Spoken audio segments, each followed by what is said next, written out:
خب، اه، متشکر پروین عزیز. درود میفرستم به همه عزیزانی که در اتاق حضور دارند. امروز 53مین جلسه عمومی از برنامه‌های کمپین توقف قتل‌های ناموسی هست. ما هر ماه آخرین شنبه هر ماه برنامه‌های کمپین رو داریم، برنامه عمومی رو که برای عزیزان آزاد هست شرکت در این برنامه‌ها. و خوشحال هستیم که امروز کاری از کارگروه حقوقی رو در خدمت شما باشیم.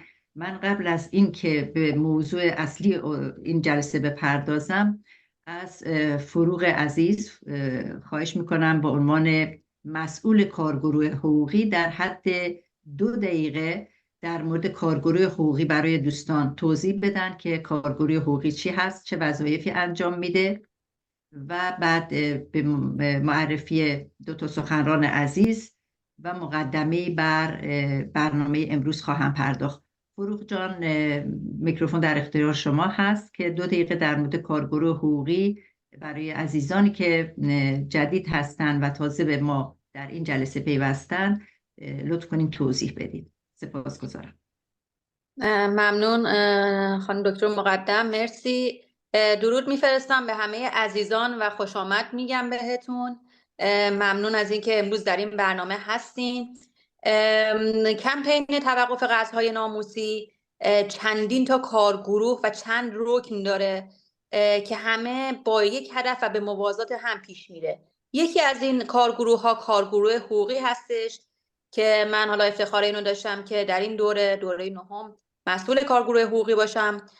کارگروه حقوقی از حقوقدانان، وکلا، نه فقط وکلا، هم حقوقدان هم وکلا تشکیل شده که هر کدوم در کشورهای مختلف فعال هستن برای گزارش هایی که میخوایم برای کمپین توقف قتل‌های ناموسی تهیه کنیم که نیاز داره به اصلاحات و نظاره‌گر مسائل حقوقی باشیم و از دیدگاه حقوقی بررسی کنیم مسائل مربوط به کمپین رو و مسائل حقوقی که در کمپین پیش میاد حالا به هر شکلی توسط این عزیزان قابل حل باشه و همچنین کلیه مسئولیت‌های حقوقی کمپین با اعضای کارگروه حقوقی هست که این اعضا بین 6 یا 7 نفر هستن که با همدیگه تصمیم میگیرن برای هر کدوم از مسائلی که در کارگروه هست. الان ما برای یک چشم‌اندازی داریم برای برنامه آینده کمپین که یک گزارشی میخوایم برای سازمان ملل تهیه بکنیم و یک سری مسائل دیگه که حالا اینجا به طور جزئی زمان نمیشه که من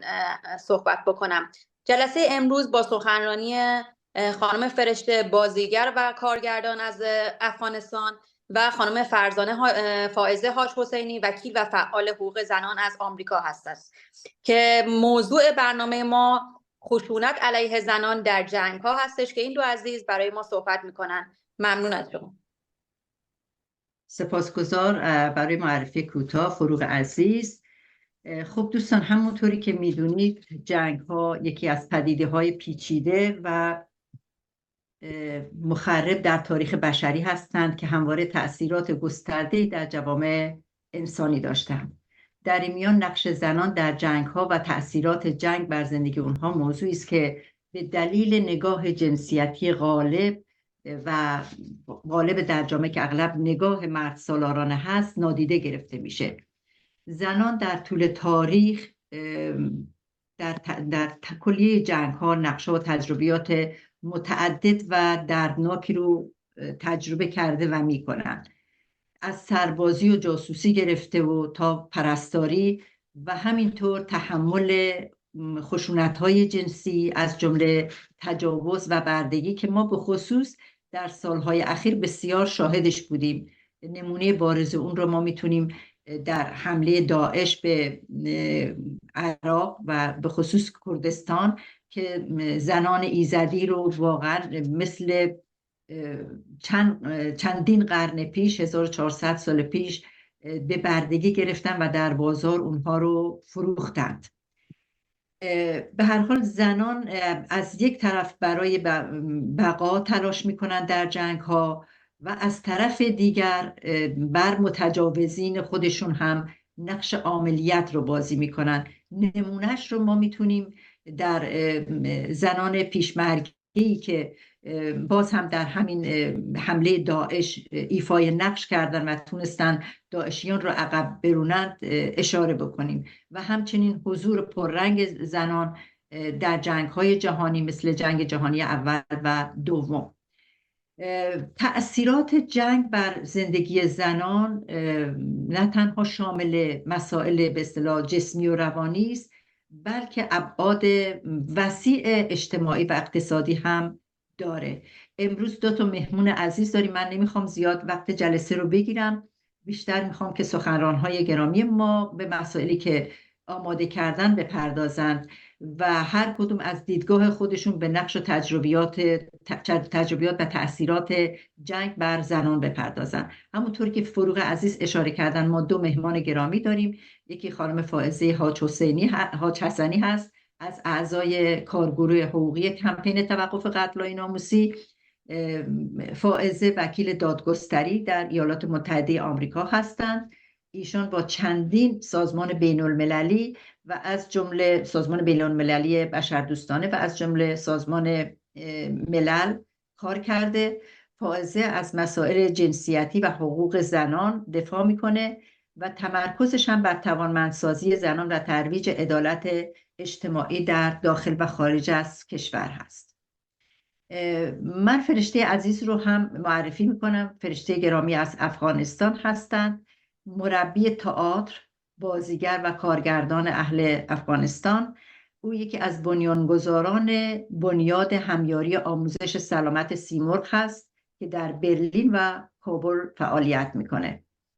فرشته 2 مرکز آموزشی برای زنان و کودکان در کابل رو مدیریت میکنه و هدف او فراهم آوردن دسترسی به آموزش و آگاهی برای زنان افغانستانی و حمایت از حقوق بشر، به ویژه حقوق زنان و کودکان هست.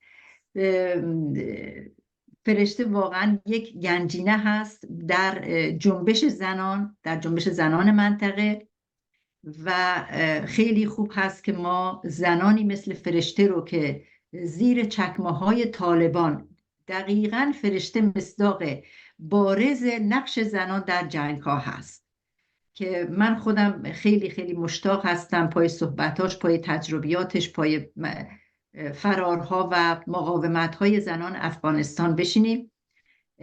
واقعا من موندم که اول میکروفون رو به کدوم یک از این 2 عزیز که هر 2 گنجینه دانش و تجربه هستن بسپارم و فکر میکنم اگر از مهمان جوانتر ما فرشته جان آغاز بکنیم خیلی خوب هست. فرشته جان، میکروفون در اختیار شماست و آماده شنیدن صحبت‌های شما هستیم. بفرمایید.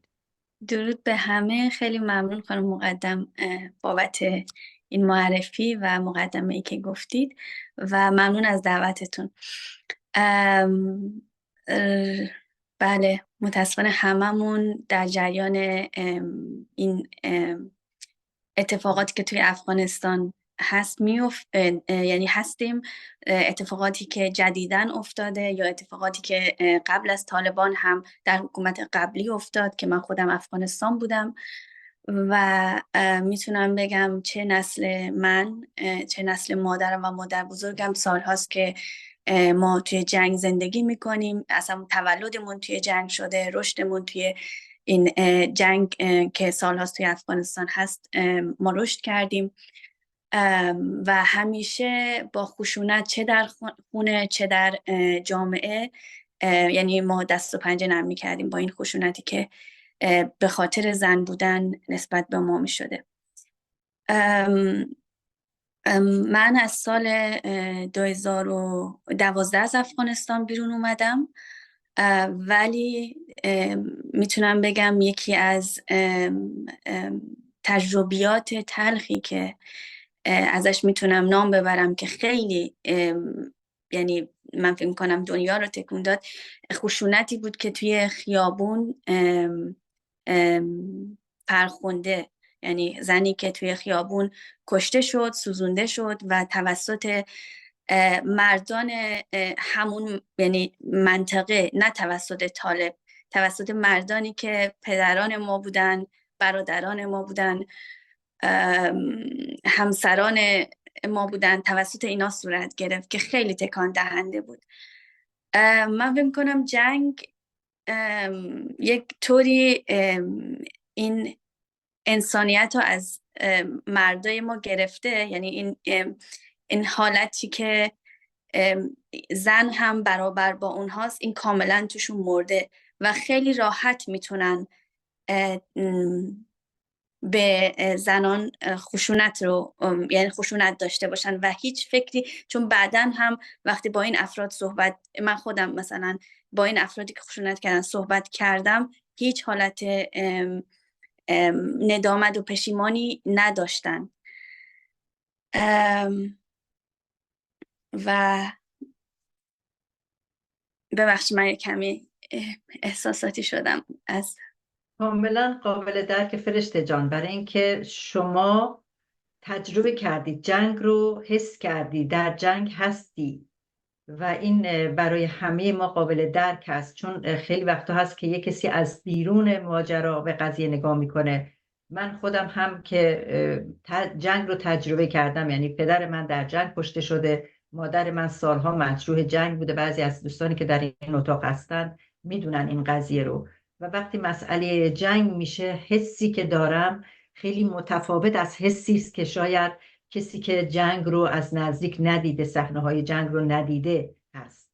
اون صحنه‌هایی که من وقتی رفتم و لباس‌هایی رو که به شاخه‌های درختان، لباس‌های افرادی که کشته شده بودن از موج انفجار بمب‌ها وقتی دیدم، وقتی درختانی رو که درختان سیم 40 متری که سطح خیابون‌ها رو پوشیده بود به خاطر اینکه قطع شده بودن، و آدم فکر میکنه وقتی بمب با درخت این کارو میکنه با انسان چه کرده. من کاملا حس شما رو میفهمم و میدونم که وقتی دارین راجع به اون تجربه شخصی خودتون از اون چه که در افغانستان اتفاق افتاده میگین، چقدر میتونه برای شما احساساتتون رو برانگیزه و چقدر تکان دهنده است. ببخشید که من وارد صحبت شما شدم، نه ولی کردی، بله. چون من یه لحظه واقعا رفتم تو همون دورانی که اونجا دیدم و چون خودم مثلا این بمبگذاریایی که توی یعنی توی مکتبی که خودم درس میخوندم شد یا توی نمیدونم خیابونه که بودم و آدمای زیادی رو دیدم که توسط این بمب‌ها یعنی جلوی روی خودم رد می شدم و آدمایی که کشته شده بودن رو می دیدم، یه لحظه همه اونا جلو چشم اومد و فرخنده که اصلا یه داستان دیگه یه که سالها یعنی منو تا هنوز هم وقتی نسبت بهش صحبت میکنم حالم بد میشه. بله متاسفانه ما نه تنها توسط مردان مورد خشونت قرار میگیریم، یک طوری هست که توسط خود زنان توی افغانستان، میتونم بگم مادرمون، نمیدونم خواهرمون، اینا انقدر خشن توی اون دوران بزرگ میشن که توسط اونا هم من وقتی دارم اومدم بیرون و از بیرون نگاه میکنم میبینم چقدر خشونت توی خونه ها، توی مدارس، توسط معلم، توسط کسانی که حتی نزدیکان ما هست هم مثلا برای خود من اتفاق افتاده که الان وقتی میخوام، یعنی توی کشوری هستم که دورم از این خشونت و میتونم پیشرفت کنم، هم مانع من میشه و یک جور افسردگی به من یعنی تو زندگی من آورده. مرسی واقعا فرشته جان.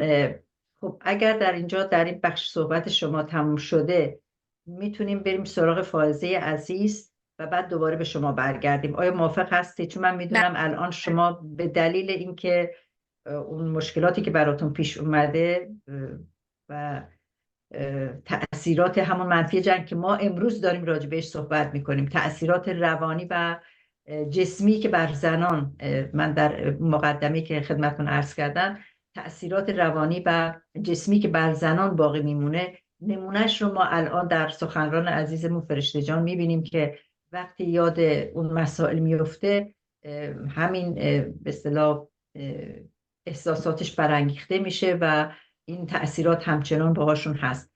فائزه جان در خدمت شما هستیم و خوشحال میشیم که صحبت‌های شما رو هم بشنویم.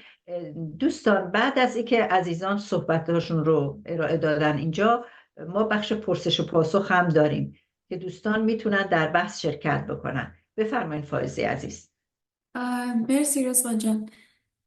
من اول یه چیزی رو اصلاح کنم، اسم من فائزه حاجی حسن هستش، حاج حسنی نیست. و دومی که همتون ماشاءالله اینقدر، ماشاءالله میگم، اینقدر خوشگل و آراسته این که من یه ذره احساس میکنم که تازه از باشگاه برگشتم. سر و وضعم اونجوری که مثل شماها خوشگل اینا باشه نیست. من یه تعداد از کسایی که اینجا هستن رو میشناسم از طریق سوشال میدیا یا کاراتون رو دنبال میکنم و خیلی خوشحالم که بالاخره تونستم یه نقش فعالتری توی این گروه داشته باشم. موضوعی که من امروز میخوام راجبش صحبت کنم هم موضوع جنگ و زنان هستش و تاثیرات جنگ روی زنان. بیشتر به این موضوع بیشتر الان علاقه‌مند شدم، هم به خاطر اینکه من فرشته جان در افغانستان کار کردم توی سازمان ملل. خیلی گزارش ها نوشتیم راجع به موضوع زنان. نمیدونم به جایی رسید یا نرسید. سازمان ملل متاسفانه گاهی فقط به جز اینکه گزارش بده کار دیگه ای نمیتونه بکنه. ولی من کاملا درکت میکنم، حتی به خاطر اینکه منم تو اون محیط یه مدتی زندگی کردم. یادم اولین باری که پام با آمریکا که رسید، یکی از این دانشجوهای اینجا شب 4 جولای بود که استقلال آمریکاست. اینا شروع کردن به آتش، چی میگن، فایرورک داشتن. صدای فایرورک من از خواب بیدار کرد و من داشتم فکر میکردم اون لحظه کجا برم قایم شم، چون احساس میکردم خیلی شبیه صدای کلاشینکوف، صدای تفنگ. یعنی یک لحظه کامل گیج شده بودم و فراموش کرده بودم که کجا هستم و میخواستم هی برم زیر تخت که خودم رو قایم کنم، چون برای سازمان ملل هم با وجودی که مثلا کار میکردیم از لحاظ امنیتی خوب خیلی بهتر بود نسبت به شهروندان، ولی همونجوری که شما گفتیم تهدیداتی که برای سویساید یا اون انتحاری ها وجود داشت، برای ما خب خیلی وجود داشت. یعنی بعضی وقتا حتی توی بنکر میرفتیم زیر زمین، مثلا برای ساعتها مجبور بودیم بمونیم که بدونیم آیا خطری که روبروی مثلا ماشینی که پارک شده ماشین پرخطره یا نه. من یه سری تجربه ها دارم، البته به اون تجربه شما نیست، ولی میتونم کاملا درک کنم. من PTSD داشتم از اون موقع و مجبور شدم برم تراپی که روش بتونم کار کنم که اون حس آرامش و حس امنیت دوباره به من برگرده. ولی چیزی که میخوام شروع کنم بیشتر، حالا جدا از مسئله شخصی که میخواستم ارتباط بدم چرا من به این موضوع علاقه‌مند هستم، یه مقدار از تاریخچه زنان در جنگ صحبت کنم. شاید خیلیاتون اینجا بدونیم، ولی من فکر میکنم خالی از لطف نباشه گفتنش که تا حدود فکر میکنم سال 1970 اگر اشتباه نکنم، بعد از جنگ کوزوو برای اولین بار تجاوز به زنان به عنوان یک جرم جنگی شناخته شد. یعنی تا همین چند سال اونقدر، یعنی دور نیست تا جنگ کوزوو رو فکر میکنم که من خیلی بچه بودم اونقدر یادم نمیاد، ولی مثلا این که من فکر کنم توی زندگی من این اتفاق فقط افتاده، قبل از من زنان بسیاری بودن و متاسفانه بهشون تجاوز میشه به عنوان یکی از حربه‌هایی که در جنگ استفاده میشه و این فقط یعنی در این چند دهه به رسمیت شناخته شده. به نظر من خود نشون میده که چقدر ما عقب هستیم. همونطوری که همتون احتمالا میدونین، حالا امکان داره در فرهنگ‌های مختلف این تفکر که زنان جزو اموال مردان هستن نسبتش فرق کنه، ولی متاسفانه وقتی که جنگ میشه این همیشه برمیگرده اون نقطه صفر. دوباره مردان زنان رو مایملک طرف مقابلشون میبینن و به خاطر اینکه به زنان به اونا بتونن ضربه بزنن، تجاوز جنسی، آزارهای جنسی متاسفانه خیلی بالا میره. حتی ما بعد از رواندا زنانی رو داشتیم که بهشون تجاوز شده بود فقط به خاطر اینکه نیروی مقابل میخواست نسل زنان رو عوض کنه. نسل یعنی دو تا طایفه بودن دیگه با هم می جنگیدن. یک طایفه به زنان طایفه دیگه تجاوز میکنه تا بتونه بچه‌هایی رو از خودش تولید کنه و و به این دلیل خیلی از این زنان از خانواده‌هاشون طرد شده بودن، از جامعه طرد شده بودن، چون حتی وسیله‌ای هم نداشتن که بتونن به اون بارداری‌ها پایان بدن. بچه‌ها به دنیا میان و مادراشون خیلی تحت فشار قرار میگیرن و متاسفانه دوچار از جامعه‌ای که هستن طرد میشن، انگار که دست خودشون بوده یا انتخاب خودشون بوده. موضوعات اینجوری متاسفانه خیلی زیاده و مسئله وقتی که راجع به زنان صحبت میکنیم و من برش میگردونم به مسئله تجاوزها، مسئله بهداشت هست، زنان و زایمان هستش. فکر کنم دوباره همه اینجا میدونیم که موضوعات زنان و زایمان و موضوعات بهداشت و دسترسی به امکانات بهداشتی یکی از حقوق بشر، یکی از حقوق اصلی همه آدم هاست. ولی متاسفانه در زمان جنگ این دسترسی به بهداشت و به دکتر، حالا چه جسمی روانی، که اصلا متاسفانه حتی راجبش صحبت نمیشه، با وجود اینکه ضربه‌های جنگ خیلی خیلی عمیق هست برای خیلی از این زنان، نه تنها به دلیل وجود داشتن در جنگ، بلکه به دلیل اینکه حتی وظایفشون در جنگ بیشتر میشه. یعنی مردان خانواده وارد جنگ میشن، زنان خانواده الان با نقش مرد خانواده دارن بازی کنن، نقش سرباز که امنیت رو بتونه برای خانواده بازی کنه براشون به وجود میاد، نقش این که نانآور خانواده باشن براشون به وجود میاد و این باعث تشدید میشه و تمام اون PTSD هم که از جنگ و از کشته شدن و اینا و چیزی که روزمره تجربه میکنن ببینن، متاسفانه از لحاظ روانی که اصلا خیلی خیلی کم پیش میاد کمکی وجود داشته باشه در زمانی که جنگ در حال وقوع هستش. یعنی شما اگر به جنگ‌های الان نگاه کنید خیلی کم میشنوید در اخبار که این آدم‌هایی که الان جنگ زده هستن احتیاج به این دارن که بتونن اون احساس انسانیتشون، این کرامت انسانیشون زیر پا میره و دیگه هیچ وقت شاید نتونن از اون برگردن. نیازهای جسمی هم که من به بهداشت اشاره کردم، موضوع زنان به خاطر جراحاتی که در جنگ مردان بهشون وارد میشه و زخمیایی که وجود دارن، بیشتر مسائل بهداشتی و مسائل پزشکی میره روی اینکه تمرکزش میره روی اینکه بتونن جنگ زده ها رو، کسانی که مجروح هستن رو معالجه کنن و موضوعات زنان باز دوباره پس میفته اینجا. حتی اگه مثلا اون امکانات وجود داشته باشه، وقتی که میخوان امکانات رو دوباره در زمان جنگ دسته‌بندی کنن، میرن و روی مجروحای جنگی بیشتر تمرکز میکنن و زنان دوباره از این قافله متاسفانه عقب میمونن. دسترسی حتی به امکاناتی مثل پد بهداشتی، تمپان، یا اینکه بتونن حتی دکتر زنان داشته باشن، سونوگرافی برن. خیلی آمار متاسفانه آمار مرگ و میر در مادران و حتی در نوزادان در زمان جنگ بالا میره به خاطر اینکه باز هم دسترسی به امکانات ندارن متاسفانه. و اینا موضوعی که فقط زنان رو به صورت خیلی وسیع تحت تاثیر قرار میده. مسئله بعدی که وجود میاد برای زنان تهدید خطر قاچاق انسان هستش. متاسفانه وقتی که وضعیت امنیتی یک کشور در حال ثبات وجود نداره، ثباتی براش وجود نداره، خیلی ها از این مقطع استفاده میکنن تا بتونن یه سری تجارت ها داشته باشن و متاسفانه این تجارت ها و تجارت انسان، مخصوصا دختران و زنان جوانی که امکان داره یا ربوده بشن، یعنی ربوده شدن هم یکی از متاسفانه جرایم جنگی هستش و یکی از ابزاری هم هست که در جنگ استفاده میشه، ربوده. و چون پلیسی وجود نداره که بتونه بیاد به این مسائل و به این نوع جرایم رسیدگی کنه، آمار این که زنان ربوده میشن، زنان جوان مخصوصا، و مجبور به فحشا میشن یا حتی از کشور خارجشون میکنن و دیگه هیچ وقت نمیتونن برگردن به خانواده هاشون یا به وطن اصلیشون، بالا میره در زمان جنگ.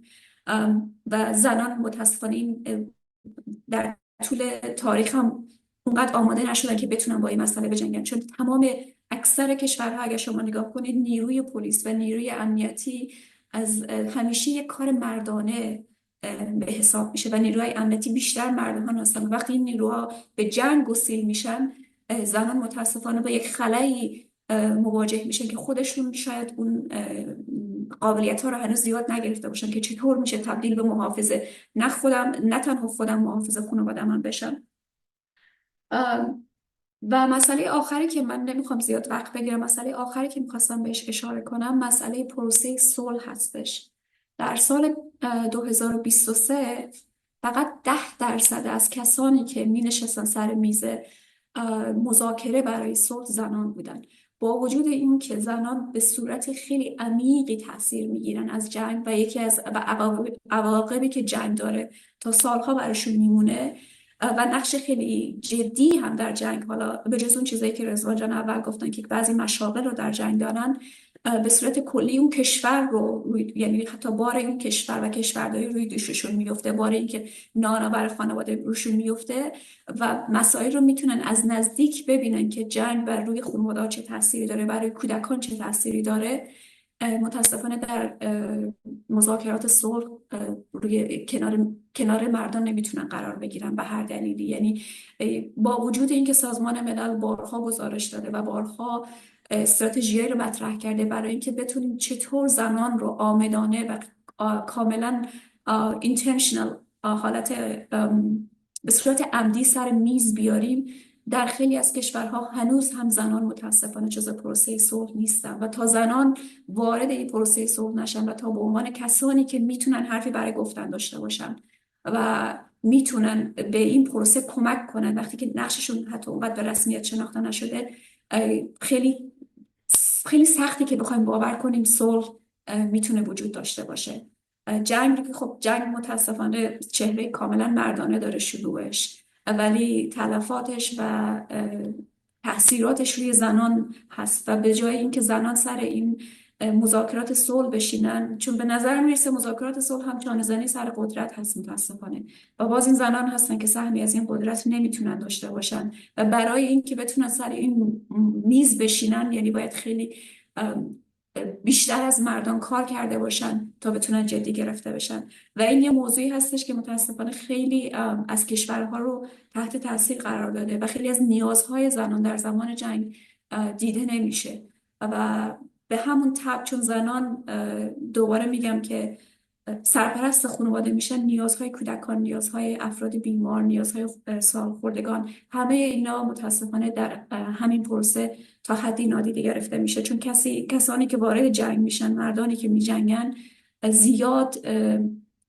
فکر میکنن اینطور به نظر میاد که جنگ تقدم هست و جنگ کردن بالاترین هدفی است که میشه در اون جامعه وجود داشته باشه و بقیه همه چی سخت و شایع اون قرار میگیره و برای اینه که متاسفانه پروسه های صلح هم خیلی طول میکشه، ولی امیدواریم جنگایی که امروز توی خاورمیانه وجود داره بتونه زنان رو پای میز بیاره تا زنان بتونن بالاخره برای این جنگ‌های طولانی که سالها وجود داره کمکی بکنن و صداشون شنیده بشه و راه حلشون شنیده بشه.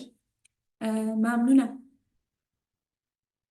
ممنون از شما فازه عزیز و با پوزش از این که اسم فامیل شما اشتباه نوشته شده. امیدوارم که در فلایر درست بود باشه، نمیدونم والا اگر چیز هست ما یه بار درستش همین دوباره نه اشتباه، اشکالی نداره. یه ذره میدونم اسم فامیل من خیلی چی میگن عادی نیست برای تو ایران، واسه این اشتباه میشه، اشکالی نداره. از این بابت پوزش میطلبیم. یه نکته در صحبت‌های شما بود راجع به جنگ کوزوو که در حقیقت تجاوز جنسی به رسمیت شناخته شد. من مایلم یه توضیح رو اینجا اضافه بکنم. جنگ کوزوو که از 1998 تا 1999 اگر اشتباه نکنم از فوریه 1998 شروع شد و تا 1999 در جریان بود. حالا چی شد که در این پس از این جنگ مسئله تجاوز جنسی به عنوان یکی از جنایت‌های جنگی به رسمیت شناخته شد؟ خیلی نکته جالبی است. مرسی فائزه جان که اشاره کردید به مسئله کوزوو. در جنگ‌ها علاوه بر این که معذرت میخوام بیشترین قربانیان تجاوز جنسی زنان هستند. بیشترین قربانیان تجاوز جنسی زنان و دختران هستند، اما مردان هم مورد تجاوز قرار میگیرند.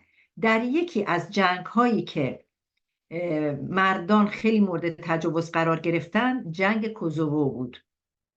میدونید تجاوز جنسی در حقیقت یکی از اون تفکرات مرد سالارانه‌ای هست که ارتباط داره به مسئله ناموس، به اون چه که ما کار در حقیقت کمپین توقف قتلای ناموسی هستش.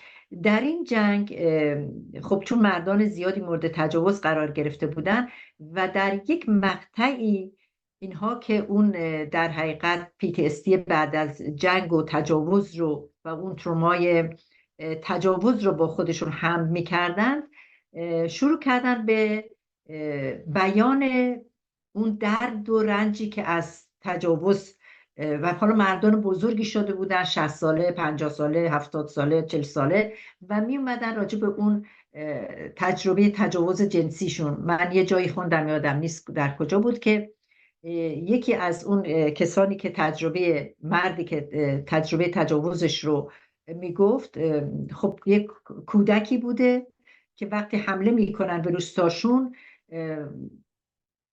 مردان زیادی اونو مورد تجاوز قرار میدن و میگه من احساس میکردم که به من از پشت دارن چاقو میزنن، ولی بعد فهمیدم که به من تجاوز جنسی شده. بعداً دولت در حقیقت کوزوو در 2018 اومد و قانونی رو گذراند که رنج کسانی که مورد تجاوز جنسی قرار گرفتن به رسمیت شناخته بشه و به اینها خسارت مالی پرداخت بشه. در این توجه بکنید، باز هم با اینکه خیلی خیلی خوبه این مسئله، پیامد خوبی است که تجاوز جنسی به رسمیت شناخته شده، ولی باز ما نگاه میکنیم میبینیم جای این مسئله به رسمیت شناخته شد که باز پای مردان به میان بود. یعنی شما نگاه کنید در طول تاریخ بشریت این همه زن مورد تجاوز جنسی قرار گرفتن، کسی به فکر این نیفتاد که تجاوز جنسی به عنوان جنایت جنگی باشه. زمان این مسئله مطرح شد که مردان مورد تجاوز قرار گرفتن. میخوام ببینید، گام مثبتی است، هیچ تردیدی در این نیست، ولی بحث من و صحبت من اینجا اینه که چرا این همه زن برای جامعه جهانی اهمیت نداشت؟ چرا برای جوامع، یعنی شما نگاه کنید همین جنگ ایران و عراق، در جنگ ایران و عراق چقدر دختران مورد تجاوز قرار گرفتن و وقتی خانواده‌هاشون فهمیدن اینا رو کشتن و کسی اینجا هیچ صدایی نیست و اینها واقعا برگ‌های خاموشی است که متاسفانه جامعه جهانی بهش بی‌توجهه. و حتی زنان ایزدی که بچه دار شدن به عنوان خون ناپاک، ما اتفاقا فکر میکنم دو ماه پیش بود یک برنامه‌ای داشتیم، ماه آگوست بود، بله، که این برنامه‌ای داشتیم در این مورد که یکی از زنان ایزدی اومد صحبت کرد و مسئله تجاوزی که به زنان شده بود و اینها بچه دار شده بودن به عنوان خون ناپاک اینها در جامعه ایزدی پذیرفته نمیشن و نه اون دختر رو میپذیرن و نه بچه‌ای که حاصل تجاوز هست. این رو من خواستم این نکته رو اشاره بکنم در ادامه صحبت‌های شما که به نکته خوبی اشاره کردید، مسئله به رسمیت شناختن تجاوز جنسی به عنوان یک جنایت جنگی، یک جرم جنگی. این رو خواستم ریشش رو، یعنی اینکه چگونه شد، تا جایی که اطلاعات من قد میداد خدمت عزیزانی که در اتاق هستن اینجا بگم. خب دوستان، ما الان صحبت رزوان جان خیلی به نکته خوبی، مرسی. من اینو یادم رفت بگم که بله، و من برمیگردم به همون نکته که من احساس میکنم دلیلش اینه که زنان در این پروسه صلح نقشی ندارن. وقتی که اگر میداشتن شاید ما خیلی زودتر به این تجاوزها به عنوان جرم جنگی نگاه میکردیم و شاید این فقط یکی از مسائلی باشه که زنان رو خیلی تحت شعاع قرار داده و به رسمیت شناخته شده، ولی چون زنان وجود ندارن سر این میز مذاکرات، خیلی از چیزهای دیگه‌ای که میتونه جرم جنگی شناخته بشه متاسفانه خاموش میمونه و ما هیچ وقت راجبش نمیتونیم صحبت کنیم. مثلا همین حق دسترسی به این که کسانی که باردار هستن یا کسانی که در حال حمل هستن چطور بعد از اینا مراقبت بشه در حال جنگ. یعنی اینا مسائلی هست که بعد روش خیلی حرف زده بشه، ولی تا زمانی که زنان نتونن سر اون میزها بشینن این متاسفانه این خواسته ها مطرح نمیشه. دقیقاً درسته. یکیش همین مسئله به اصطلاح عدم دخالت دادن در حقیقت یا مشارکت زنان در اون پروسه در حقیقت عدالت انتقالی یا پروسه بعد از جنگ ها و در زمان صلح هست. کاملا درست میگین. و یک موضوع دیگرش هم اینه که زنی که مورد تجاوز قرار میگیره از طرف خانواده هم وادار به سکوت میشه. یعنی اینکه به عنوان لکه ننگ، به عنوان اصلا یکی از دلایل تجاوز همین مسئله در گیومه لکه دار کردن ناموس هست. یعنی همون مسائلی که ناشی از تفکر مرد سالاران هست، ناشی از نگاه واره به زنان هست که متاسفانه ما میبینیم در همه جا این خودش رو نشون میده و به ویژه در مسئله جنگ ها به عنوان مایملک اون افراد مرد اون کشور باز به زنان نگاه میشه و این هست که تجاوز به زنان در اولویت هست برای نیروهایی که حمله میکنن و خب در مواردی هم که من یک نمونهش اشاره کردم به مردان هست. باز یک مورد دیگر رو، من یک کنفرانسی رو شرکت کرده بودم در هند، سال 2003 بود و زنان می اومدن از تجارب خودشون که در جنگ مورد تجاوز قرار گرفته بودن صحبت میکردن. زنانی که از ویتنام اومدن صحبت میکردن، از کره بود، از کشورهای مختلفی، در ژاپن. و زنی مثلا 90 ساله وقتی میمد اونجا میشست و صحبت میکرد، در سن 90 سالگی باز هم گریه میکرد و این رنج تا اون سالهای پایان عمر همچنان با اون انسان هست و رنجی که به قول معروف درد روانی است که درمان نشده و گمان نمی کنم هم ممکنه یکم آرامتر بشه ولی کاملا از بین نمیره. خب دست پروین رو من بالا میبینم. اگر فرشته جان صحبت تکمیلی دارن، اگر که ما در خدمتشون هستیم، اگر که نه بریم سراغ پرسش و پاسخ. من خواستم یه موضوعی رو اضافه کنم، چون همین الان توی افغانستان این موضوع جریان داره و من یعنی در ارتباط هستم با کسانی که از زمانی که طالبان حکومت رو گرفتن اعتراض کردن، به خانمایی که توی خیابون اومدن اعتراض کردن یا حتی اعتراضای کوچک یا اینکه یه کارایی کردن که حقشون بوده، مثلا برای مدرسه رفتن، برای به زور شوهر نکردن، به خاطر اینا اعتراضای خانوادگی هم صورت گرفته و اونا توسط طالبان برده شدن، بهشون تجاوز شده و متاسفانه من تعدادی رو شنیدم و حتی میشناختم که متاسفانه خودکشی کردن و این به خاطر این بود که خیلی هم نخواستن برگردن، یعنی ترجیح میدادن پیش همون طالبی که بهش تجاوز شده بمونه ولی برنگرده خونه، به خاطر اگر برمیگشت خونه مسلما توی خانواده هیچ حمایتی نمیشد و مورد خشونت بدتری یعنی قرار میگرفت. میخواستم اینو اضافه کنم که متاسفانه داستانهای زیادی همین الان توی افغانستان داره اتفاق میفته. ممنون فرشته جان از اینکه تجارب خودتون رو و مشاهداتتون رو با ما به اشتراک میذارید و این خیلی مهم هست، اون چیزی که عینی هست گفته بشه اینجا. پروین عزیز بفرمایید، نوبت شماست. مایک در اختیارتون. بله، خواهش میکنم. درود به همه شما. من میخواستم که یه مسئله رو با صحبتهای شما اضافه کنم و اون که توی جنگ ایران و عراق خب به خیلی سربازهای عراقی به خیلی از دختران و زنان تجاوز کردن و اینها وقتی که تجاوز شد به عنوان یک لکه ننگ زمانی که حامله شدن از طرف پدران و حتی برادرها و اینا کشته شدن. یک خانومی به اسم مریم کاظمزاده در اون سال یک گورستانی رو پیدا کرد توی بوستان که قبرهای گمنام بود و این فهمید که این همون زنهایی هستن و دخترانی هستن که مورد تجاوز قرار گرفته بودن و حامله شده بودن و اینها رو کشته بودن و بعد اومدن روی این یادداشت‌هایی گذاشتن و عکساش توی روزنامه اون زمان، تو روزنامه زن روز چاپ شد و این عکس و تابلو گذاشتن که به یاد شما رو گرامی می‌داریم. بعد خود خانم مریم کاظمزاده گفتش که من 2 سال دیگه که رفتم اونجا مراجعه کردم، نه از اون تابلوها خبری بود، نه از اون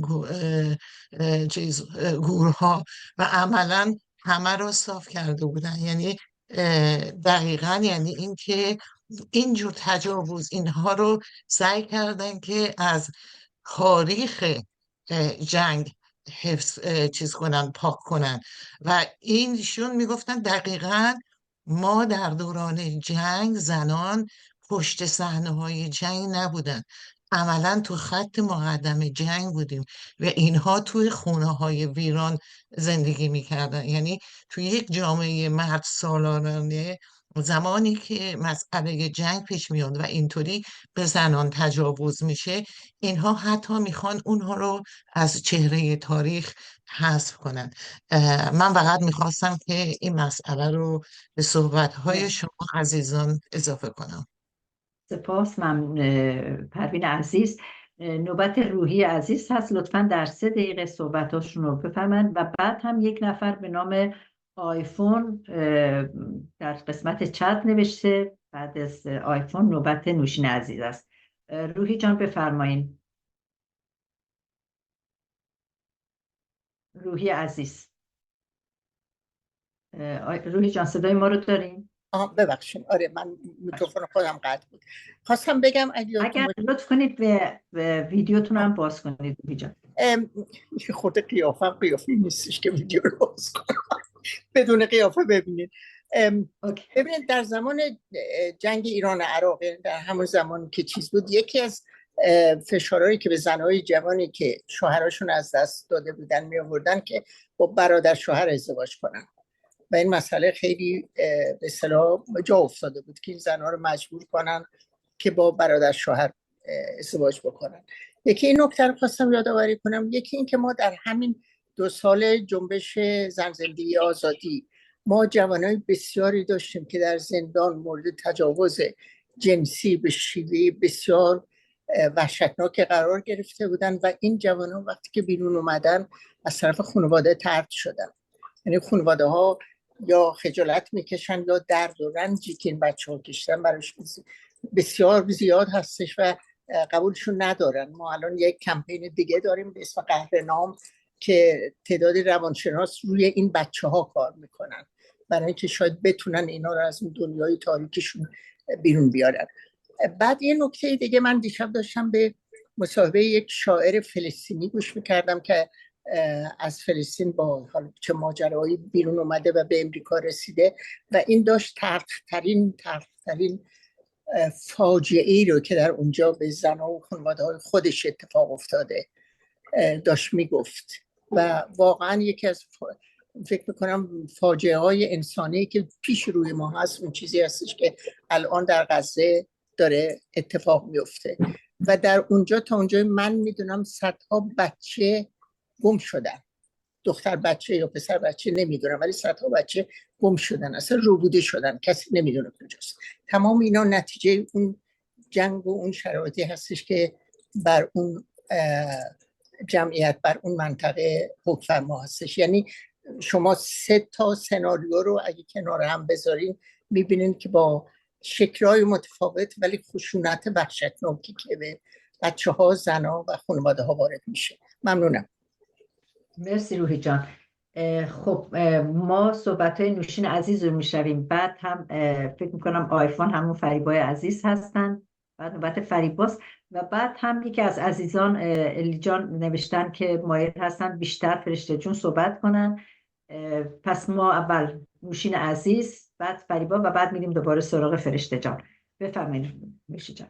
خیلی ممنون. میخواستم واقعا تشکر بکنم از همه برای برگزاری این برنامه و همینطور از این سخنوران عزیزی که صحبت کردن. واقعا فرشته جان چقدر الهام برانگیزه وقتی که میبینیم از قلب یک جامعه ای که اینقدر خشن هست. من واقعا این رو کاتگورایز میکنم خشونت علیه انسان.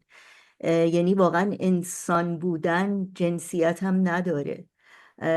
و این مشکلی که الان امروز راجبش صحبت شد در جنگ و بیرون از جنگ، خشونت علیه زنان، واقعا مطالبی که گفته شد خیلی بیشتر برای من یک بعد این قضیه رو به اصطلاح هایلایت میکنه، برجسته میکنه.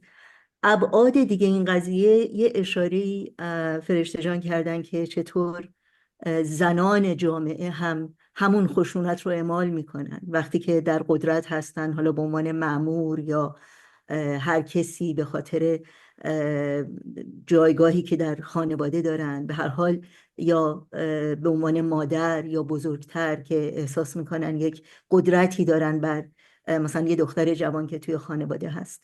فکر میکنم در کنار این صحبت‌های یا این نوع صحبت‌هایی که امروز میشه که خیلی مهمه، مثلا در آوردن خانم‌ها در این پروسه به اصطلاح مسائلی که باید بهش توجه بشه در مورد زنان در این موقعیت‌ها، یه بعد دیگهش باید برای همه ما فرهنگ سازی باشه. و من میخواستم از فائزه جان و از فرشته جان هر کدوم که مایل هستن خواهش کنم یه مقدار در مورد کارهای عملی که میشه کرد، که واقعا برای اینکه من فکر میکنم خیلی وقتا ما انقدر توجهمون به ظالم هست که فراموش میکنیم مشکل ما ظلمه. یعنی اگر شما ظلم رو در جامعه از بین نبرید، این ظالم میره یه ظالم دیگه میاد. اون جامعه است که این ظالمین رو به اصطلاح بهشون قدرت داده. و از همه ما میدونیم که خانواده مثلا کوچکترین به اصطلاح هسته تشکیل یک جامعه هست. واقعا چطور میشه، یعنی چه کارهای عملی میشه انجام داد؟ رضوان جان هم اگر نظری دارن خیلی خوشحال میشم بشنوم که واقعا این هممون در یک پروسه فرهنگ سازی قرار بگیریم، نه تنها فقط اینی که مشکل یعنی علاج پیدا بکنیم، بلکه پیشگیری بکنیم. و پیشگیری اینه که واقعا این مادرانی که یکی از اونا که در حقیقت مربیان پسران هم هستن، فرزندانی تربیت بکنن که این فرزندان هرگز حاضر نباشن به زنان اجحاف کنن یا اعمال خشونت کنن یا زور بکنن. و این خیلی دوست داشتم اگر که حالا در این جلسه هم اگر فکر میکنید یه جلسه دیگه‌ای به این موضوع اختصاص بدیم که در واقع این میشه مقاومت سازنده. یعنی ما میخوایم تغییر به وجود بیاریم، ولی با تحول اجتماعی، تحول خودمون و تحول همه جامعهمون. و بدون این تحول اصلا مثل اینکه شما یه کوزه دارین که آب بریزیم توی اون کوزه، از بین می. ببخشید من پرحرفی کردم دیگه، همینجا تموم میکنم و اگر نظری باشه خیلی خیلی خوشحال میشم که بشنوم. متشکرم از مشارکت شما نوشین عزیز در گفتگو. من از عزیزان خواهش میکنم وقتی که یکی از دوستان دارن صحبت میکنن، سایر عزیزان میکروفونشون رو ببندن که انسجام فکری گوینده به هم نخوره. ممنون میشم اگر این نکته رو عزیزان رعایت بکنن. سپاس ازتون. نوشین جان، کاملا حرف شما منطقی است و یکی از اتفاقا مسائلی که شما الان اینجا اشاره کردید، مسئله خود ظلم که حالا ما با فرد فقط برخورد نکنیم بلکه با اون اصل قضیه برخورد بکنیم، باز این کاری است که بر دوش متاسفانه فقط زنان گذاشته شده، در حالی که باید در این مسئله همه مشارکت کنن. البته ما داریم به این سمت و سو میریم و خوشبختانه ما باز هم داریم میبینیم که مردانی هستن در جامعه که به نسبت به این مسئله حساس شدن و دارن واکنش‌هایی نشون میدن. مسئله به اصطلاح کمپین های برای صلح، کمپین های آگاهی رسانی که باز در جاهای مختلف، نمونهش خود فرشته عزیز هست. من در معرفیشون خدمتون گفتم که یکی از کارهایی که فرشته جان میکنه در رابطه با حمایت از حقوق کودکان و زنان و مسئله آموزش هست که دارن انجام میدن و آگاهی رسانی هست. بنابراین اینها همه تأثیر داره در همین راستای صحبتی که شما فرمودید که ما بتونیم با ایجاد کمپین های متعدد آگاهی رسانی در حوزه های مختلف بتونیم این مسئله رو نهادینه بکنیم که اولا زن ناموس هیچ کس نیست، هیچ کس ناموس هیچ کس نیست. این مسئله بسیار مهمی هست که در حقیقت کمپین توقف قتل‌های ناموسی بخشی از کارش همینه. درسته که ما روی مسئله به اصطلاح قتل‌های ناموسی داریم تمرکز میکنیم، ولی همونطور که ضمن صحبت‌ها هم دوستان عزیز اشاره کردن، هم من به صورت کوتاه گفتم، در جنگ‌ها ما ببینیم وقتی که دختری حامله میشه، باردار میشه از متجاوز خودش، از طرف خانواده هم طرد میشه یا کشته میشه. همون قبرستانی که پروین عزیز بهش اشاره کرد. چرا این اتفاق میفته؟ این همون ریشه است که شما دارین میگین، همون جایی است که دقیقاً حالا هر کدوم از ماها از کمپین ها باید به بعدی از این قضیه بپردازن و مجموعه این هاست که میتونه اون تغییر عمیقی که مورد نظر شماست ایجاد بکنه. تغییرات فرهنگی خیلی کند انجام میشه متاسفانه، ولی باید با صبر و بردباری. الان کمپین توقف قتل‌های ناموسی 5 ساله داره تلاش میکنه و خوشبختانه حاصل این تلاش 5 ساله این بوده که از اون حالت زیر فرش گذاشتن الان اومده رو، و این که رسانه ها قبلا اصلا به این نمی پرداختن، اما الان ما داریم میبینیم یک رقابت سالمی رو بین رسانه ها میبینیم که هر کدوم میخوان پیشی بگیرن بر رسانه دیگری. شما برین رادیو فردا، زمانه، ایران اینترنشنال، ایران وایر، بی بی سی، رسانه های به اصطلاح جریان اصلی رو نگاه بکنید، میبینید که تا 5 سال پیش شما نمیبینید راجع به قتل ناموسی صحبتی در این رسانه ها شده باشه. اما ما امروز میبینیم روزنامه شرق در ایران هم این مسئله رو مد نظر قرار میده و نشریات دیگر. به همین دلیل هست که به نظر من کمپین ها میتونن نقش بسیار مؤثری در این راستا داشته باشن. خب من صحبتمو کوتاه بکنم، بریم سراغ فریبای عزیز و بعد من یک سوال از فرشته جان دارم. فریبا جان بفرمایید. با سلام به همه خانم‌های محترم.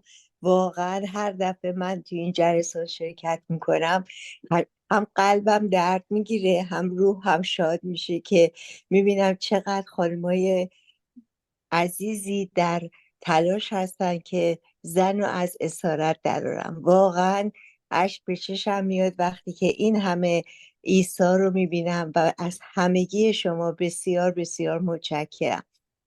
والا نوشین جون سوال منو خیلی مفصل مطرح کردن، ولی یک چیزی که بهش میخوام اضافه کنم این هستش که ببینید ما این حرفایی که میزنیم، این کمپینایی که داریم، همه واقعا عالیه، همه به قول شما رضوان جون تاثیرگذار بوده، به خصوص در 5 سال گذشته.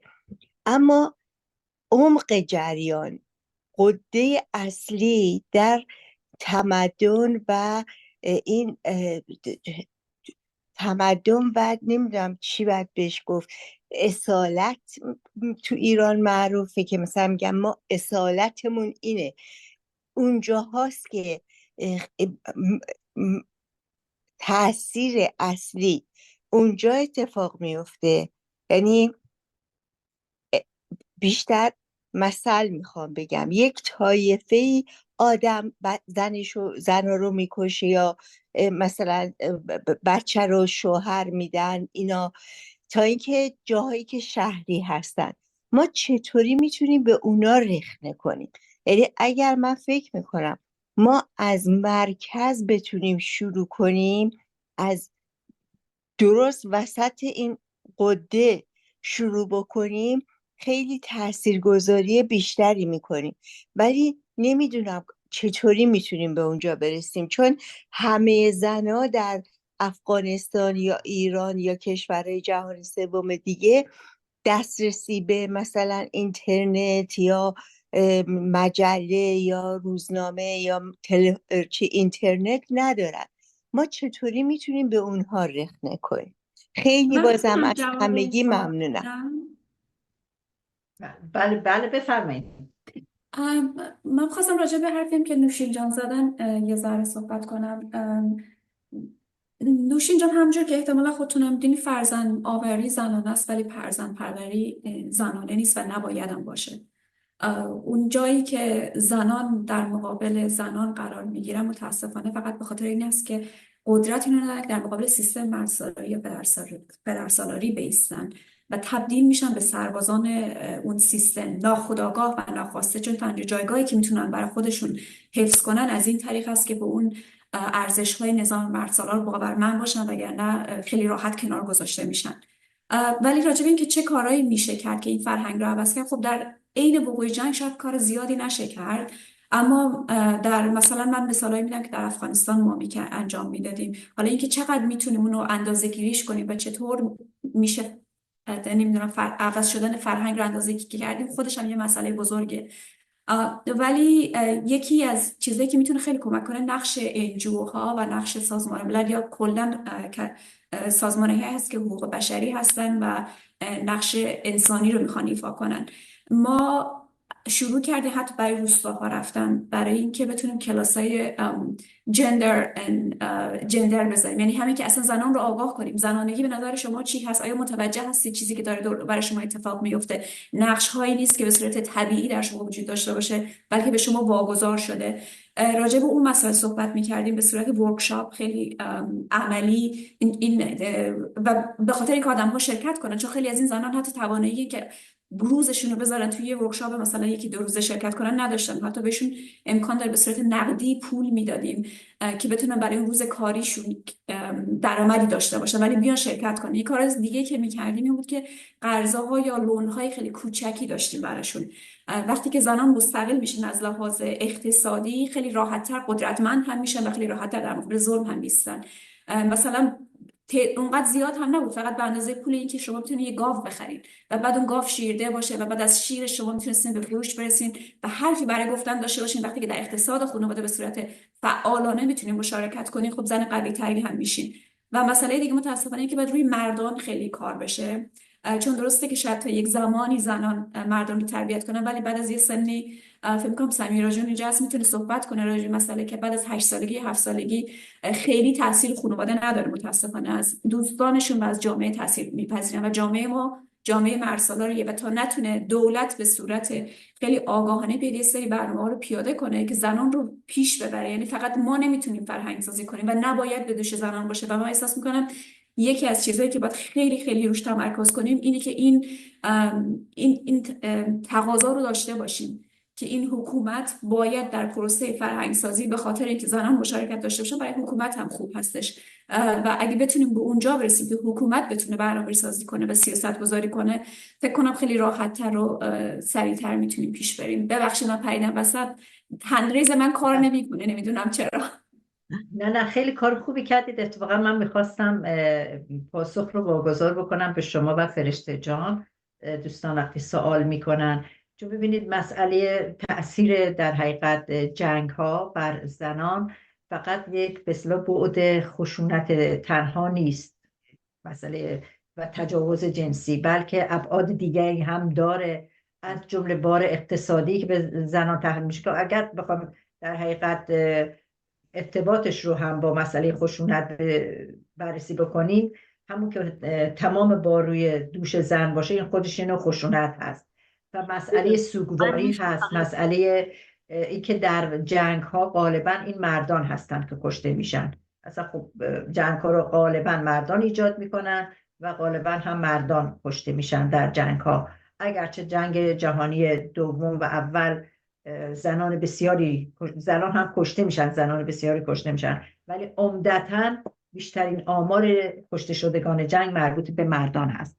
و ما میبینیم که بعد از جنگ در حقیقت بازسازی اون جامعه روی دوش زنها، کودکانی که حالا موندن به اصطلاح والدینی که مادران تنها که با چند فرزند موندن و بار اقتصادی که هست. اتفاقا من این سوال رو میخوام از فرشته عزیز بپرسم که در افغانستان با توجه به این که در حقیقت جنگ داخلی سیویل وار بود در افغانستان، خب گروه های مختلف با هم در داخل افغانستان می جنگیدن، حالا یا مجاهدین بودن یا طالبان بود و گروه های مذهبی که میدونیم همین الان هم بعد از اینکه طالبان اومد مردان زیادی رو کشتن.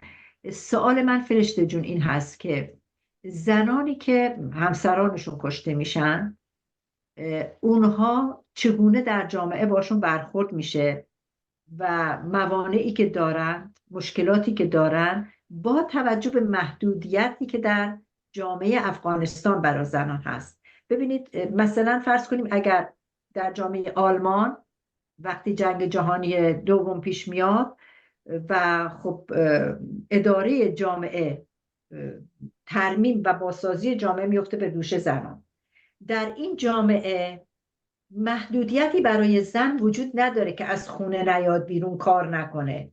و ما میبینیم که در جامعه آلمان، چون شما آلمان هستید آلمان رو مثال زدم، در جامعه آلمان ما میبینیم زن میاد بنایی میکنه در بیرون و کار میکنه، ولی جامعه افغانستان به زن اجازه حضور در جامعه رو نمیده، اجازه تحصیل نمیده. خیلی تفاوت هست بین مشکلی که زن افغانستانی داره بحث از جنگ با یک زن آلمانی. اینو اگر میشه، چون شما هر دو تا جامعه رو دیدید، اگر لطف کنید به این سوال من پاسخ بدید. ممنون. دقیقاً همینطوری که شما توضیح دادید زنان هیچ نقشی ندارن برای بازسازی توی افغانستان، چه در زمان اینکه اون زمانی که جنگ خب مسلمه که نمیتونن و بعد از جنگ هم همینطور. و دوباره مردان کسانی هستن که در واقع الان ما تو این 20 سال اخیر هم دیدیم با اینکه خیلی اینجاها بودن، با اینکه باز زنان آزادی‌های زیادی داشتن، ولی از طرف خانواده این اجازه بهشون داده نمیشد که از این موقعیت استفاده کنن. یعنی من خودم مثلا اون زمان اینجایی که فایزه جان میگن، من شاید میتونم بگم توسط همین اینجا شرکت کردم، خیلی از برنامه‌ها و ورکشاپ‌هایی که میذاشتن و آگاهی که گرفتم و شاید راهی که پیدا کردم که از افغانستان بیام بیرون توسط همین اینجا بود. ولی متاسفانه ما وقتی که زنان میتونیم بگیم که وقتی شوهرانشون رو از دست میدن، تنها راهی که دارن اینه که دوباره شوهر کنن. اگر شوهر نکنن یه زن بی آبروان، یه زن بی حیاان و توی جامعه مورد تایید که یعنی اصلا قبول نمیشن که بین خانواده بیان و باشون یک طور غیر انسانی رفتار میشه. و همونطور که خودتون اشاره کردید، یکی از راههایی که دارن اینه که دوباره با برادر شوهر ازدواج کنن، حتی اگر برادر شوهرشون خیلی سنش زیاد باشه یا سنش کم باشه، یعنی فرقی نمیکنه براشون. نمیتونن حتی بیرون از خانواده، یعنی بیرون از اون قوم شوهری ازدواج کنن. من یکی از دوستام که متاسفانه الان نمیدونم کجاست، زنده است یا نه، 9 ساله بود که ازدواج کرد و من راستش 17 سالگی باش ملاقات کردم. 17 ساله بود که با هم دوست شدیم و داستانی که برای من تعریف کرد، توی 9 سالگی ازدواج میکنه و شوهرش توسط طالبان کشته میشه و تکه تکه شده توی یه مشمعی فرستاده میشه خونه و این 1 ماه از ازدواجش گذشته بوده و این اتفاق رو میبینه. بعد از 1 ماه بعد از اینکه عزاداری تموم میشه، اینا 40 روز مرگ شوهرش تموم میشه، برادر شوهرش میگه خب تو نمیتونی، یعنی تو الان دیگه قانونا دیگه مال منی، دیگه برادری هم ندارم که 43 سالش بوده و میگه که باید عقد کنیم و این شبی که میخواد عقد کنه فرار میکنه، میره خونه پدرش و به دست پدرش میفته که به دست و پای پدرش میفته که تو رو خدا نذارید من یعنی من به عقد این مرد در بیام. و اون زمان پدرش قبول میکنه و وای میسته و از اون شهر مجبور میشن کامل برن یه شهر دیگه. یعنی حتی پدرش که پشتش وایساده بوده دیگه جایی تو اون شهر نداشته. آره این اتفاق خیلی زیاد افتاده و خیلی زیاد، یعنی از اقوام منم بوده که من شاهد این اتفاق بودم که مجبور بوده با برادر شوهر ازدواج کنه. من به حرفای در جواب حرفانیشون من کاملا با این موافقم که ما این خشونت ها رو نباید فقط، من خودم اینجوری میبینم که نباید فقط بگیم خشونت علیه زنان. من فکر میکنم این خشونت انسانیه و وقتی مردان یعنی یه کاتگوری قرار میگیره که زنان و مردان میشه، همین 20 سال اخیر که این کارو کردن اکثرا انجوها، اکثرا ورکشاپ هایی که اینجا میذاشتن برای زنان بود. به زنان پول میدادن که توی اینجا بیان، به زنان امکانات میدادن.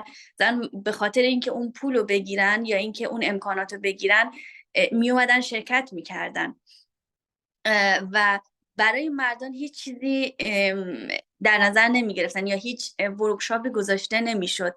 یعنی من به عنوان یه زنی که توی افغانستان زندگی می کردم، یه دختر که اونجا بودم، تقریبا 16 سالم بود، برای من انقدر برنامه ها بود ولی برای برادر من هیچ برنامه ای نبود و اون برادر من توی همون کوچه بزرگ می شد، توی همون مدرسه خشونت آمیز، توی همون خونه خشونت آمیز و خشونت‌های زیادی من می‌دیدم که برای اون اتفاق می‌افتاد. من آگاه‌تر می‌شدم، من خواسته‌هام بیشتر می‌شد، من می‌تونستم خیلی امکانات داشتم که نمی‌دونم امکان این داشتم که کتاب بخونم ولی برادرم این امکانو نداشت. یکی از چیزای کمکاریایی که من فکر می‌کنم توی جامعه افغانستان صورت گرفت بعد از جنگ، بعد از اینکه طالبان رفتن 22 سال قبل، این موضوع بود که اگر این برابری صورت می گرفت که هم برای زنان آگاه سازی می شد هم برای مردان، من فکر می کنم که الان این مشکلی که طالبان برگشتن و مردم و مردها خوشحال شدن از اینکه حکومت رو طالبان گرفتن یا قدرت طالبان گرفتن، این اتفاق نمی افتاد.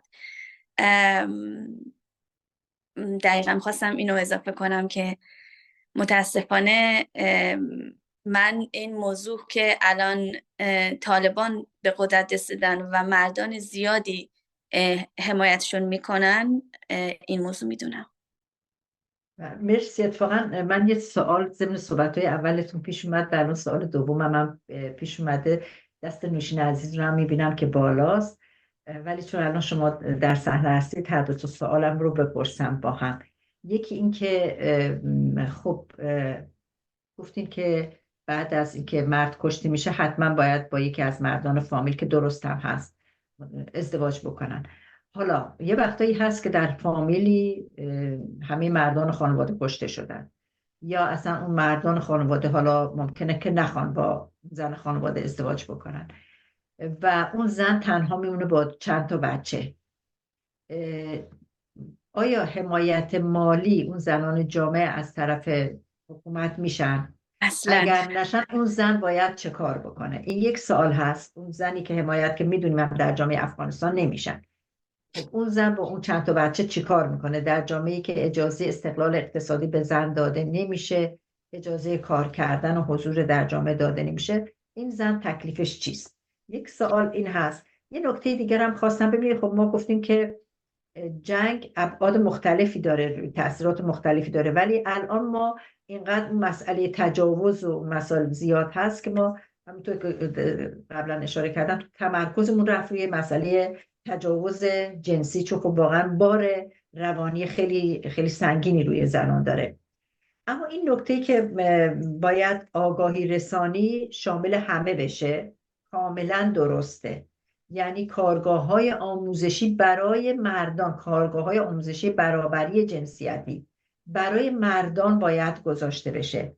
ولی سوالی که الان برای من مطرح شد، شما گفتید مثلا شما فرصت کتابخوانی داشتید، برادرتون نداشته، در حالی که خب در افغانستان مردان اجازه رفتن به مدرسه رو همیشه داشتن. همیشه که البته منظورم این در 100 سال پیش نیست، در همین سالهایی که ما داریم زندگی میکنیم. ولی زنان افغانستان از این مسئله محروم شدند. خب این یک سوال هست که چرا مثلا مردان نمیتونن کتاب بخونن، آگاهیشون رو بالا ببرن. اما با این نکته با شما کاملا موافق هستم، با شما نوشین جان و عزیزان دیگری که تأکید کردن، فائزه جان، روی کارگاه‌های آموزشی باید همه جانبه و گروه‌های هدف متفاوت، یعنی مثلا مردان کم سواد و دانشجویان مرد، زنان خانه‌دار، زنان شاغل، در جاهای مختلف، در گروه‌های سنی، در مدارس. این مسئله آموزش برابری جنسیتی چیزی است که مرد و زن نمیشناسه و اتفاقا من فکر می‌کنم بیشتر باید روی مردان جامعه تمرکز داده بشه. اگر لطف کنیم 2 سوالی رو که من مطرح شد بگیم، بعد بریم سراغ نوشین عزیز. سوال اول که اگر زنی ازدواج نکنه یا امکان اینو نداشته باشه که تو اون قوم ازدواج کنه،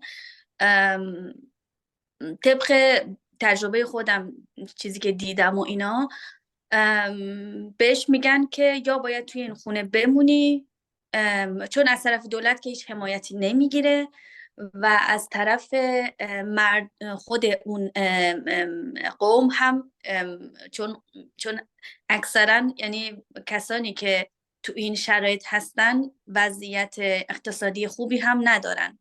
در واقع میگن اگه میخوای ازدواج کنی بچه‌هاتو باید بذاری توی اون خونه و خودت بری ازدواج کنی ولی بچه‌هاتو حق نداری دیگه ببینی. این یک موضوع.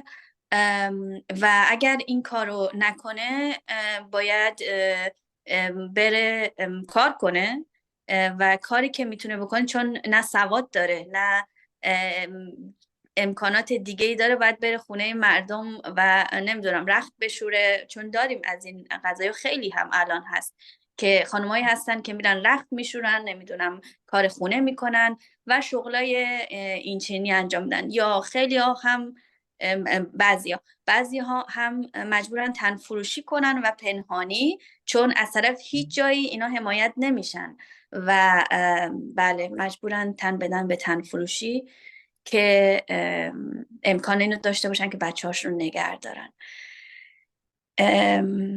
و برای اینکه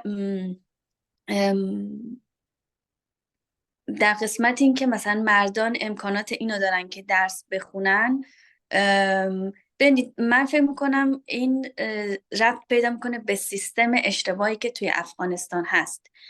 ما سیستم درستی برای یادگیری نداریم، برای مدرسه رفتن نداریم. وقتی توی مدارس توسط خود معلم مثلا تجاوز صورت میگیره به شاگرد که پسر هم هست، مسلما خیلی مشکله که اون آدم با درس خوب بگیره. و من فکر می‌کنم من خودم همین الانش مشکل دارم این که برم زبان یاد بگیرم، برم یه سیستمی این که مثلا بتونم خودم رو وفق بدم، چون از بچگی این امکانات رو نداشتم، الان تو این سن برام سخته. برای مثلا برای کسی که یه سیستم درست مدرسه‌ای نداره، به نظر من خیلی سخت خوب بگیره به اینکه کتاب بخونه. مثلا برادر من وقتی جامعه ای رو میبینه که اگه بره درس بخونه هیچ امکانات کاری براش درست نمیشه، هیچ امکانات درستی براش یعنی امکاناتی رو نمیگیره، مسلماً به جای درس خوندن میره یه شغل رو انتخاب میکنه، یه کار رو از همون بچگی انتخاب میکنه. و این میشه که من انتخاب میکنم، منی که مثلا خونه توی محدودیت هستم، انتخاب میکنم از هر راهی برم بیرون و کتاب بخونم، نمیدونم هر ورکشاپی رو شرکت کنم، ولی برادری که امکان اینو داره بره بیرون ولی امکان یادگیری رو نداره، میره تو بیرون و یه کارهای دیگه رو یاد میگیره. من فکر کنم این فرق من و برادرم که توی یه خونه بزرگ شدیم، چون من امکانات رو ندارم، توی محدودیتم و میخوام از خونه فرار کنم، از اون جوی که هست فرار کنم و میخوام خودم رو نجات بدم، چون تنها راه هم همینه. ولی برادرم امکان اینو داره که بیرون بره ولی هیچ سیستم درستی براش نیست. مرسی. مرسی بسیار جالب بود. نوشین جان بفرمایید.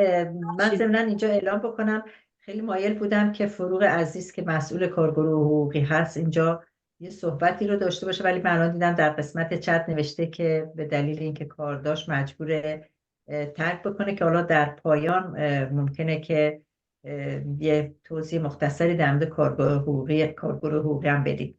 بفرمایید نوشین جان، در خدمتتون هستم. من فقط میخواستم بگم منظور من از این که اهمیت تعلیم و تربیت به خصوص در خصوص دختران این نبود که به اصطلاح مسئولیت فقط به دوش زنان یا دختران هست، بلکه میخواستم ابعاد مختلف این موضوع رو بگم که این الان ما در جامعه غرب هم که میبینیم اینقدر دموکراسی وجود داره ریلیتیولی، یعنی نسبت به جاهای دیگه، و اینقدر پیشرفته، از هر 3 زنی که، یعنی مطمئنم این جمع بهتر از هر کسی میدونه که از هر 3 زنی که کشته میشه یکی به دست حالا بویفرند یا همسرشه.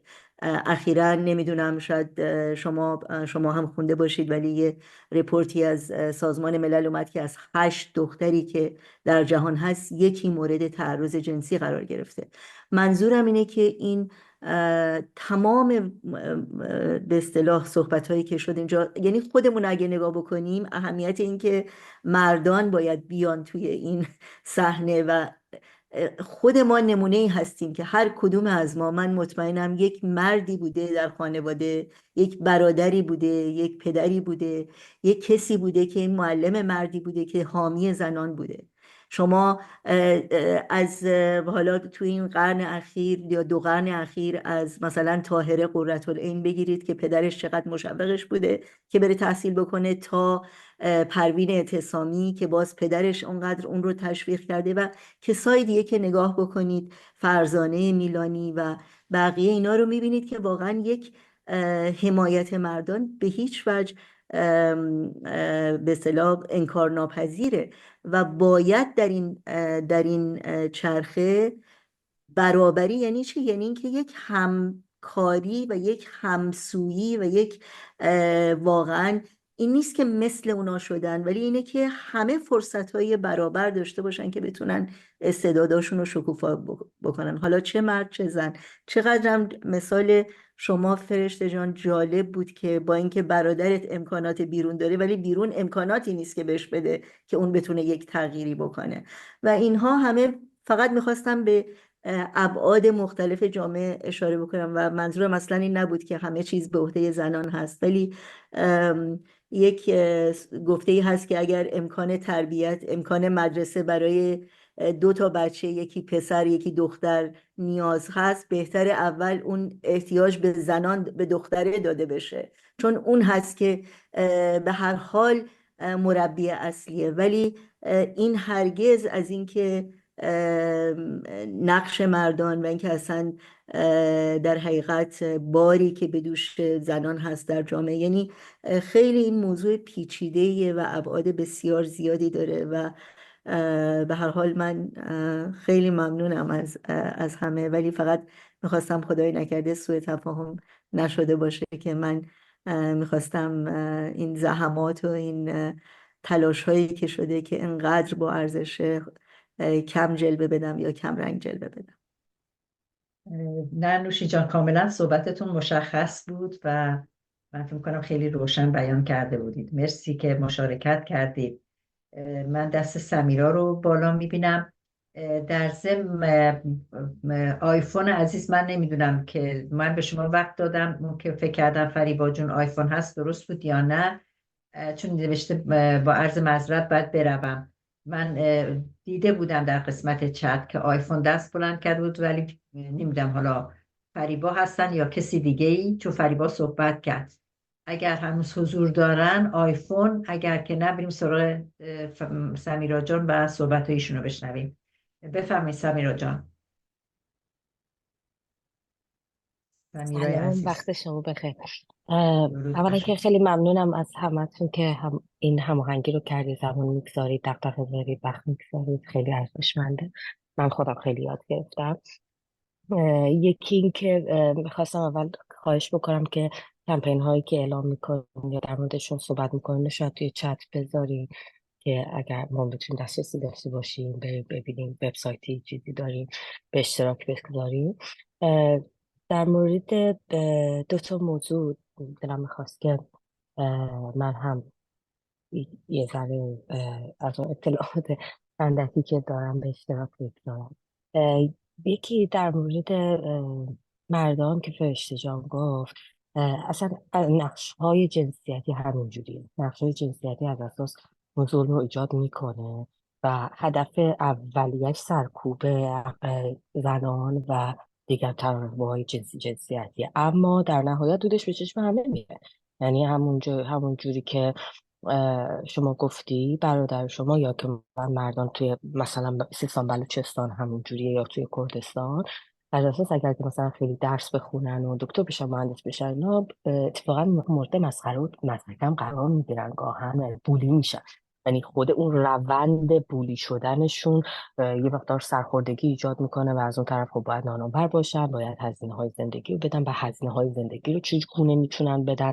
احتمالاً از کارهایی که خیلی هم آکادمیک نیست. چون ولی خب همین رو هم در نظر بگید که زنانی هم که میرن درس میخونن با همه بدبختی و فشاری که حالا توی افغانستان که ممنوعه، توی ایران که یک سری رشته‌ها رو زنان نمیتونن برن درس بخونن، حالا در واقع جنسیتی که اصلا بماند دیگه.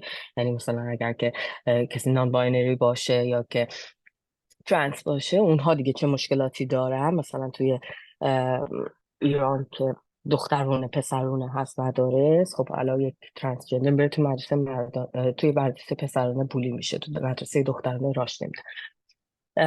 ولی به هر ترتیب همون دخترانی هم که درس میخونن و دارن با درسشون بالاخره شاید به یک جایی برسن، یه جایی استخدام بشن، حقوق برابر نمیگیرن در نهایت. درسته؟ یعنی این نابرابری، اونها درسته که انگیزه ندارن که برن درس بخونن، ولی درس خوندن رو هم همین جامعه برای کی میذاره؟ برای زنانی میذاره که در نهایت میدونه نمیخواد بهشون حقوق بده.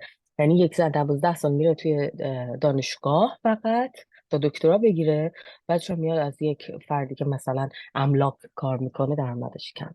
یعنی این سرخوردگی در نهایت برای همه جامعه قرار بمونه. چرا هم قرار بمونه؟ به واسطه اینکه همه جامعه چنین ادراکی رو از جهان داشته باشن که ما نمیتونیم به اینجا برسیم. یعنی هر چقدر بدویم به این جایی نمیرسیم. چرا میخوان این ادراک رو داشته باشن؟ به خاطر اینکه تن بدن به دیکتاتوری، تن بدن به سران قدرت، به مناسبات قدرت. و به نظرم اینا همه استراتژی های برنامه ریزی شده است. ولی این که حالا میخوام به نکته دومم الان برسم، اینی که ما بیایم بگیم که حالا پس باید ما بیایم به زنان آموزش بدیم، ما باید بیایم به مردان آموزش. اینا اصلا همطور که نوشین جان گفت اینا به وسایل این کار اشاره کردنه. ما باید اون اول اون ادراکه رو که با همه ما برابریم، همه ما باید سهم داشته باشیم، همه ما باید تلاش بکنیم و همه ما مورد ظلم قرار میگیریم و باید جا بندازیم. و خب هر کدوم از این صحبت هایی که مثلا بگیم که خب زنان مادر میشن بچه هاشون رو درست تربیت، این قربانی نکوهیه دوباره. چرا؟ به خاطر اینکه خب مگه فقط مثلا زنان؟ حالا بگیم که نه اصلا مردا واسه چی مردا میرن جنگ مثلا، اونها کشته میشن و این چیزا، ولی خب خودشون جنگ رو پدید آوردن. دوباره قربانی نکوهی. خب بالاخره مردا کشته میشن یا نمیشن دیگه؟ کشته میشن. ولی درسته که خودشون، ولی میخوام بگم سیستم در نهایت به نفع هیچ کس نیست. سیستم قراره که همه افراد رو زیر سوال بگذاره و همه افراد رو تحت شعار قرار بده و همه افراد رو قانع بکنه به یک استیصالی برسونه. حالا سلیگمن یه دوره میگفت درماندگی آموخته شده برسونه، یعنی تلاش بکنه به اینجا نمیرسی و در نهایت همه بفهمن که ما به هیچ جایی نمیرسیم. و به نظر من کلید مفقوده اون آگاهی است که ما به همه این رو برسونیم که همه‌تون حق داریم، همه ما حق داریم، فارغ از جنس و جنسیتمون هممون حق داریم. هممون حق داریم ناراحت باشیم، هممون حق داریم که خشمگین باشیم، هممون حق داریم که تحصیل کنیم، هممون حق داریم که شوخی مورد نظر. هیچ کسی حقش نیست که بترسه از این که هر جنسیتی. مثلا من الان با بچه‌های LGBTQ داخل ایران کار میکنم، گاهن افغانستان، و خانواده مسلما اینها رو تهدید میکنن، کتکشون میزنن، تهدیدش قتلشون میکنن، همه اینها. ولی موضوع اینه که اگر که من نوعی که حالا خودم رو مثلا هویت یابی میکنم زن، من اون هویت نان باینری رو ندونم و آگاهی نسبت بهش نداشته باشم، من هم به اون ظلم میکنم. بخش فکر کنم خیلی وقت کرد. مرسی از شما. مرسی، انیلا جان، ممنونم از خواهش میکنم. مرسی از اینکه نقطه نظراتتون رو با ما به اشتراک گذاشتید، در بحث شرکت کردید. از همه عزیزان سپاسگزاریم. وقت ما البته تموم شده، 1.5 ساعت بود، ولی در پایان اگر سخنران‌های عزیز نکته‌ای دارن، هر کدوم در حد 1 دقیقه اگر اشاره بکنن متشکر میشیم. و فائزه جان اگر شما نکته‌ای دارید، فرشته جان. من نکته خاصی ندارم، مرسی. این بحثا میشه خیلی ادامه داد، راجع به خیلی چیزا صحبت کرد، ولی امیدوارم در جلسه‌های بعدی بتونیم بیشتر صحبت کنیم. ممنونم از فرصتی که به من دادید. مرسی که اومدید، مرسی که نظراتتون رو با ما در میون گذاشتید. فرشته جان بفرمایید شما اگر که صحبت منم پایانی دارین. جان، چون خیلی موضوع هست که همینطور اگه حرف بزنیم یه موضوعی دیگه باز میشه. فقط من در مورد افغانستان و فعالیت هم میخواستم یه کمی کوتاه، امیدوارم بتونم کوتاه بگم. من از سال 2017 یک مدرسه یا یک سوادآموزی رو شروع کردم با خواهرم. اون افغانستان زندگی میکنه و تا هنوز ما این کار رو، یعنی این سوادآموزی رو داریم که الان 2 سوادآموزی شده توی 2 مکان. در واقع هدف من این بود که یه مکانی رو برای خانوما به وجود بیارم که اونا بتونن دور هم جمع بشن و حتی اگر هیچ کار خاصی نکنن و بتونن حتی از خونه هفته 1 بار هم بیان، بتونن این فشار روحی که تو خونه دارن رو بین همدیگه صحبت کنن و خوشبختانه موفقیت آمیز بود و ما الان زیرزمینی این 2 مکان رو داریم برای خانوما که تقریبا 80 تا خانم اونجا میان پنهانی و درس میخونن، سوادآموزی دارن، نقاشی دارن. و من از سال 2017 یک چیزی که فائزه جان گفتن، که در اول گفتن که خانم ها از بهداشت، چون من خودم تا 17 سالگی خیلی از موارد بهداشتی رو نمیدونستم، امکانش رو نداشتم.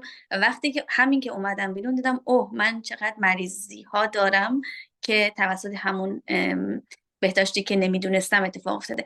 و از سال 2017 تا به امروز ما هر ماه براشون پد توزیع میکنیم و یکی از چیزایی که فکر میکنم اکثرا خانوما به خاطر اون هفته 1 بار هم میان همین پد هست.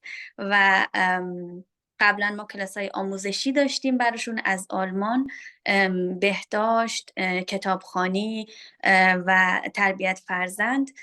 ولی الان متاسفانه از زمانی که طالبان اومده فقط تونستیم 1 ماه داشته باشیم و هی ترس داریم که این کلاس ها رو فعال کنیم. در آخر میخواستم بگم ما الان کمکی که میتونیم برای این زنان برسونیم انجمنهای مردمیه. ما اگر بتونیم خود مردم رو، خود زنان رو یواشکی فعال کنیم، فکر میکنم تنها راه حلی هست که الان تو ذهن من میرسه که ما بتونیم به نقاط خیلی دور